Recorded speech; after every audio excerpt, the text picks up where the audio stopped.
Now let's look at solving exponential and logarithmic equations. So first of all, if I have the same base to two different powers, the only way those are equal is if the exponents are equal. Also, as long as x and y are both bigger than 0, both positive, then log base b of x is equal to log base b of y, only if the inside, the x and the y, are equal to one another. So this allows us to equate bases as one form of solving equations. For example, 125 can be written as 5 to a power, and then I could equate the bases and solve them. But other forms cannot have that happen. 7 is not, there's no power that I know of in my head that I can raise 7 to make it a 12. So ones that cannot be rewritten as having the same base, we're going to take the log of both sides and solve for the variable.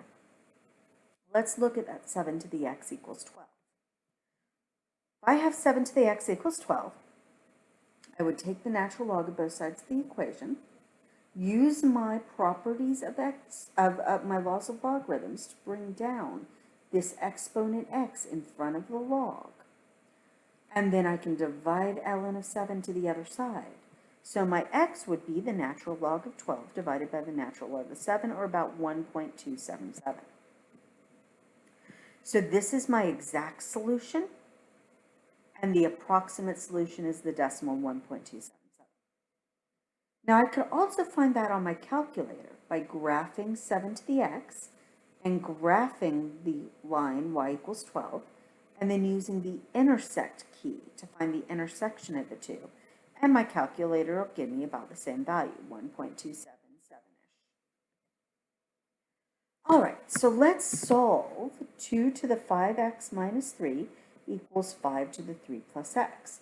So we'll start by taking the natural log of both sides of the equation.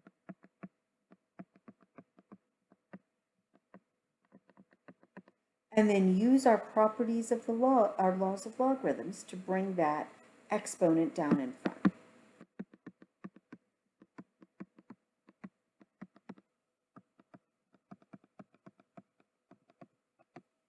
Now, if I'm solving for x, I want to get all of the x's on one side of the equation.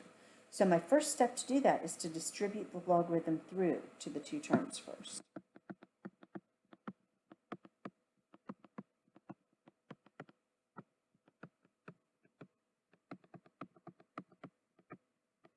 Now, I want these two on the same side, so I'm going to subtract the x ln 5 to this side.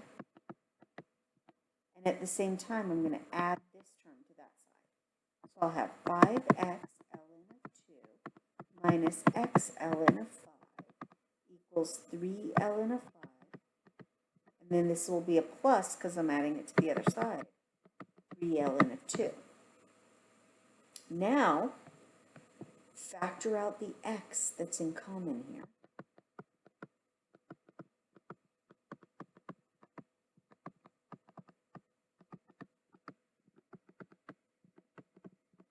And finally, we can divide this away to the other side to get the x by itself. So x would be 3 ln of 5 plus 3 ln of 2 divided by 5 ln of 2 minus the natural log of 5. All right, let's try this one. Now here, I'm going to, since I have two logs being added that are the same base, I can multiply inside the log and write this as the single logarithm, log base 2 of x times x minus 7 equals 3. That's again using my laws of logarithms. So now that it's a single logarithmic statement, we know we can rewrite it as an exponential. The base 2 to the exponent 3 equals what's inside the log. 2 cubed is 8, and then this x will distribute, get everything on one side, and we can factor.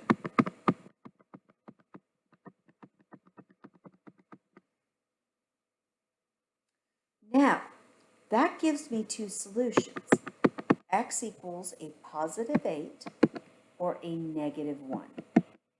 Now, when I plug those back into check, 8 minus 7 is 1, plus log base 2 of 8 would be log base 2 of 8, when I multiply the 1 times the 8, same form here.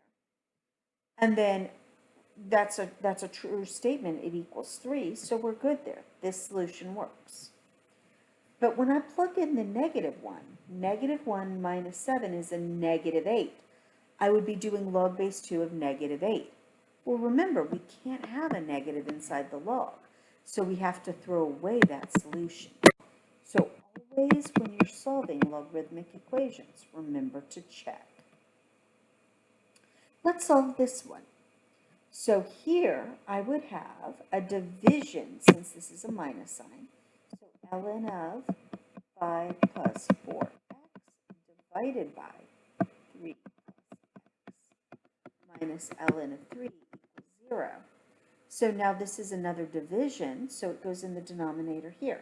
So I'd have ln of 5 plus 4x divided by 3 times 3 plus x equals 0. Now remember, this is base e, so when I rewrite it as an exponential, I would write e to the 0 equals what's inside the log here. So what's inside that log is 5 plus 4x over, distribute 3, 9 plus 3x. Well, now e to the 0 is a 1. So to solve this equation, I'm going to multiply the 9 plus 3x to the other side. 9 plus 3x times 1 is 9 plus 3x. Subtract 3x from both sides. Subtract 5 from both sides. And we get one solution, x equals 4. Again, plug it in to make sure it works. 16 plus 5 is 21. 3 plus 4 is 7, so 21 divided by 7 would be 3. 3 divided by 3 is 1. Natural log of 1 is 0. That's a true statement, so this works. Now, let's solve this equation. Now, in this equation, notice that I have e to the 2x and e to the x. E to the 2x is the same thing as e to the x squared, because when I have a power raised to a power, I multiply it. So if I write it in this form, I have 3 times something squared plus 2 times that thing minus 1. That's the form of a quadratic if I let u equal e to the x. I could rewrite this as 3u squared plus 2u minus 1 equals 0. Now we can factor.